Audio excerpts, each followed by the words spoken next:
Eta egunero legez, elkarrizketari tartea irekiko diogu eta horretarako gurean daukagu Marina Lameiro zinemagilea.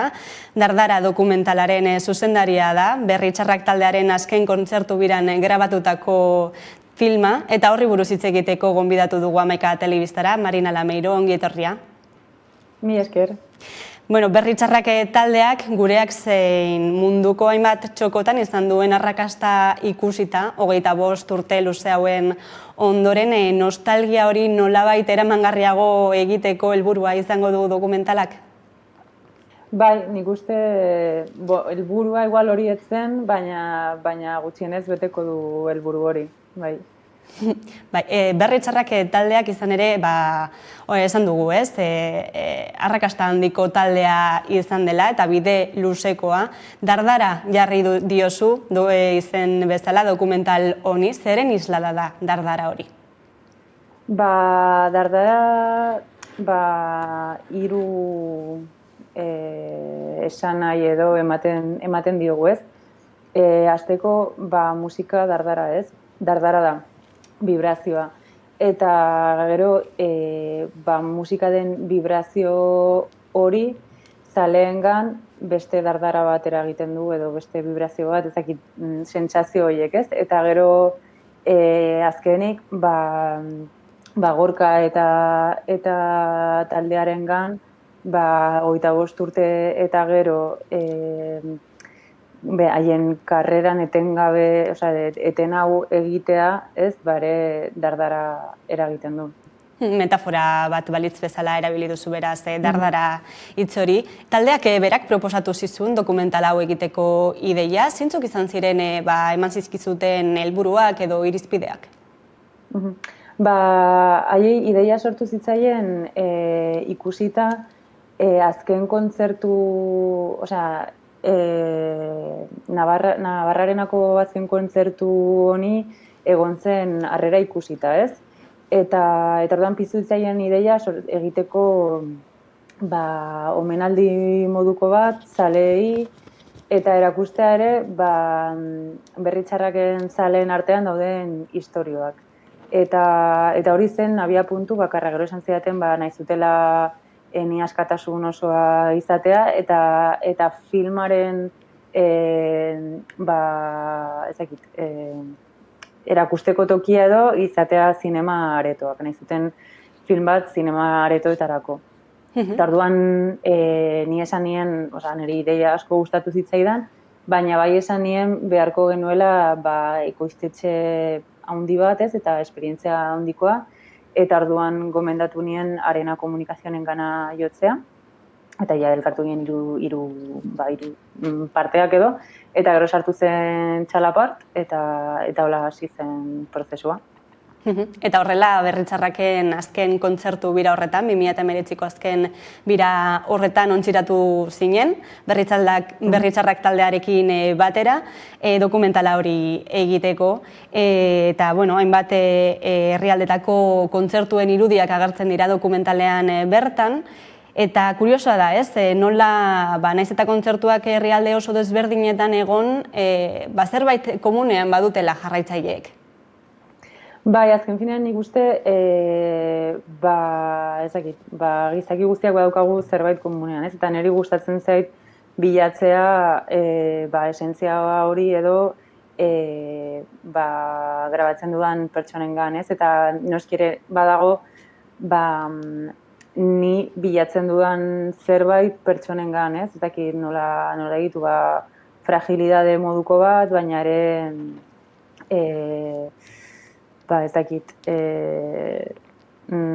ausardi punto bat ere, ez, nahiz eta fragilidade hori badaukazun. Eta gero azkenean ere, musika unibertsala da, ez, eta nola bizitzen duen musika nik uste ez dela aldatzen herrialde batetik bestera.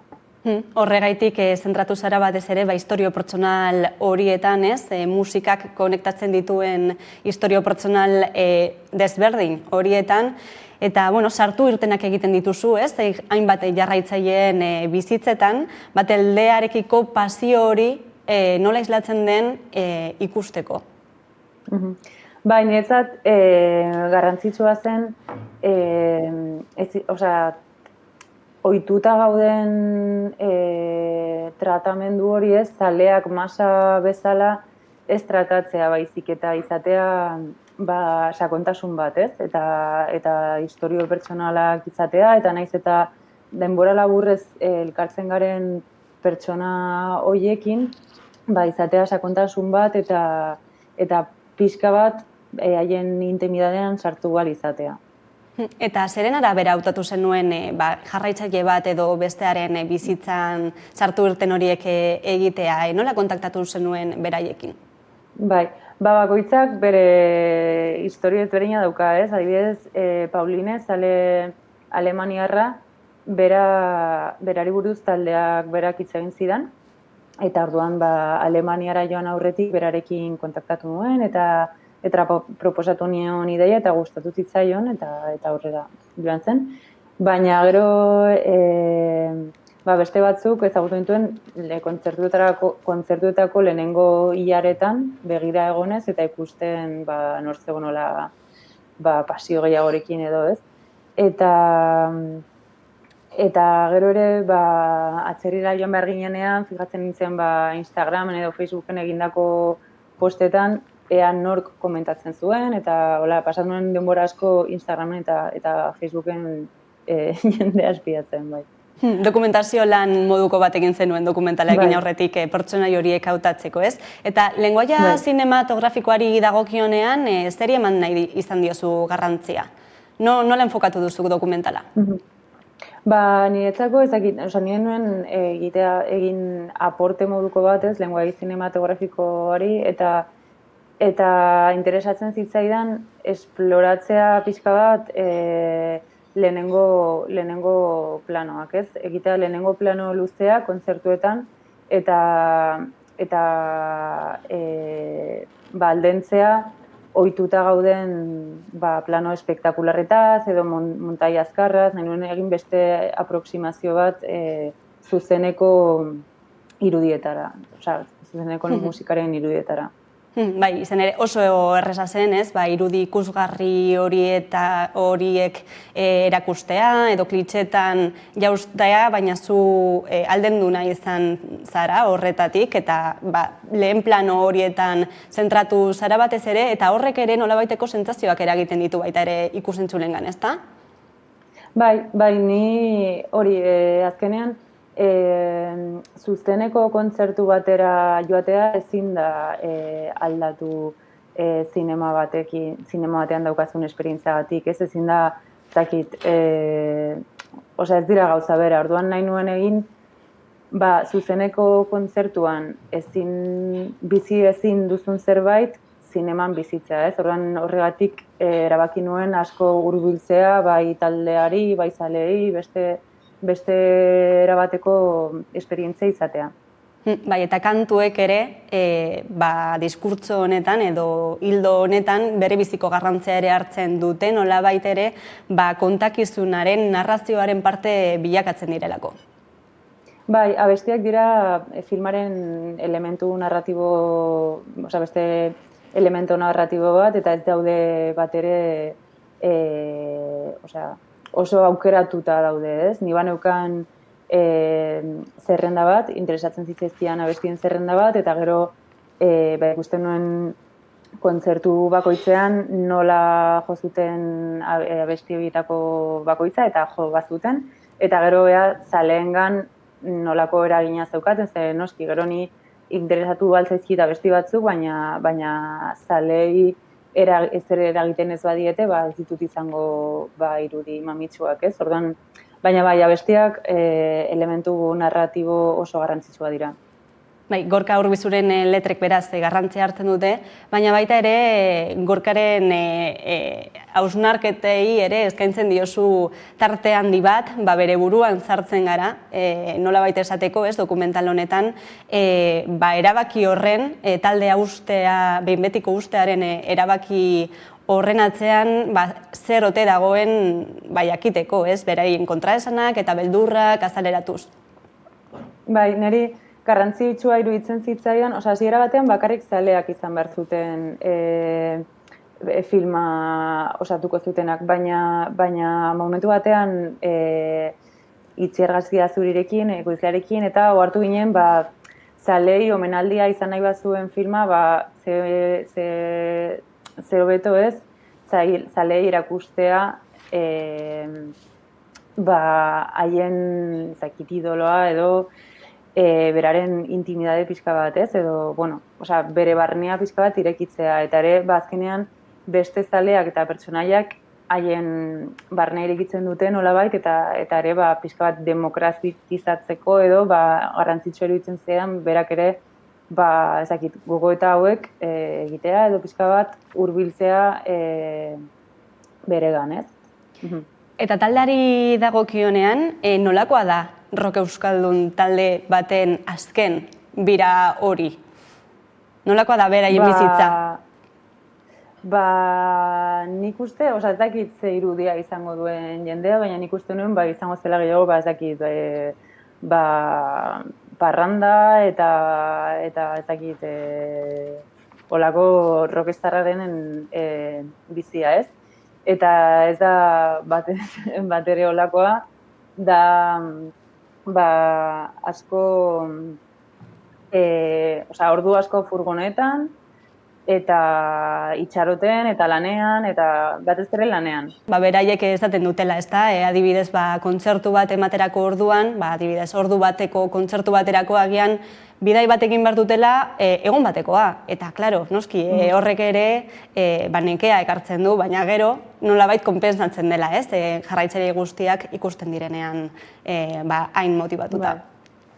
Bai, ni bi egunez, filmaren lantaldea eta berritxarraken lantaldea, bakoitza bere aldetik beten ginen, ze gauza ezberdinetan ari ginen ez, baina bi egunez egon nintzen haiekin furgonetan bidaiatzen, eta ni espero nuen, badaukazuela, zirrara moduko bat, ez, furgonetan horretan sartzeko, eta izan zen super aspergarria, ez zen gertatu hor, zen noski haiek daramatzete orduak eta orduak furgoneta horretan, orduan badago lotan, bestea irakurtzen, bestea telefonari begira, edo ligateletik begira, ordu pila ematen dute elkarrekin, orduan, igual egun batean divertigarria da, baina beste batean, sin más, hor daude, hori, zain, nekatuta eta konzentratuta haien mobidan.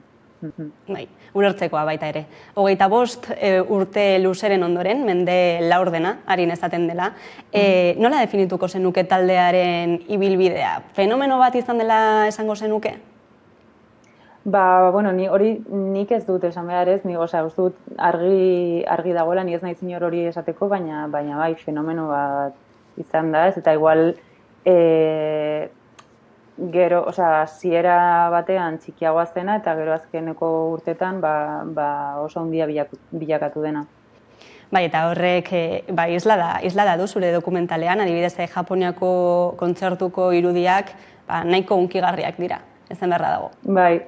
Bai, niretzako plan hori dan filmaren ezakit kutxunena edo ez, plan hori grabatzen ari nintzenean eta momentu hori bizitzen iruditu zaidan izugarria ez, nola Japongo emakume bati hainbeste unkitu aldion berritxarrak taldea, hemen ondoan jaio den talde bat ez, eta bazoaz Tokiora, eta hori ikusten duzu oso hori ezakit, deigarria da bai. Bai, eta gainera, zirrara honen edo taldea ezagutzera eman zen baita ere, anekdota batengatik. Denok gogoratuko dugu nola Frantzian, ez dakit zer gertatu zen zehazki, baina azkenean pertsona batentzako bakarrik eman zuten kontzertua, eta horrek ere oihartzuna izan zuen munduan zehar, ezta? Bai, horri esker, filman ateratzen den zale mexikarrak, kontatzen du ez, bera, ustut Facebooken edo ikusi zuela Playground edo lako Davide baten bitartez, aterazten albiste bat, esaten zuela, talde batek emana zuela kontzertu bat pertsona bakarraren zazu. Eta orduan ez zela hola begiratzen interneten eta gero entzun zuela musika eta gustatu zitzaion eta eta ezakit pasio hori eta nola esan, humiltasun hori ez, zirrara eragin zion eta oso zale bilakatu zen. 25 urteren ondoren eta 1000 kontzertu baino gehiagoren ostean, ibilbide hori etetaren atzean dauden arrazoiak zeintzuk diren esan duzun bezala lehenago azaltzen saiatu zara dokumental honen bitartez ere. Uste duzu jarraitzaileek eskertuko dutela dokumental hau? Espero dut baietz. Nik uste dut jende asko ezakit eskertu, baina ikusiko duela alde bat, igual ez duena aurretik ikusi ez. Baina ere badaukat beldurra, agian norbait ere desilusio bat igual eramango duela. Segurazki egongo da baton bat, espero duena aurkitzea biraren making of bat edo kontzertuetako DVD-a eta filma ez da hori bat ere ez, baina espero dut horren truke aurkituko dituen gauzak gustatzea. Dardara laster izango da, zinema aretoetan ikusgai. Noiztik aurrera egongo da aukera hori eta zein motatako zinema aretoetan edo non zehazki? Martxoaren 19an eta uste dut zinema askotan egongo dela oraintxe. Ez dakit, baina badakit filmako dauka web horri bat, dela dardarafilma.com uste dut, edo.eus, ez dakit. Eta hori ikusi daitezke non egongo diren zinema areto guztietan. Ederto, bazain egongo gara, eta Berri Txarraken abesti bat parafraseatuz, hasi eta bukatu egiten diren gauzen multzo hortan, zuzenekoak ere badaude, Berri Txarraken zuzenekoak amaitu dira, baina musikak badauka gauza bat, eta da dirauten duela, ezta? Naiz eta zuzenekorik ez egon. Hori da, bai. Mezu horrekin amaituko dugu elkarrizketa, Marina Lameiro, Dardara dokumentaleko zuzendaria. Mila esker, gurean izateagatik. Mila esker.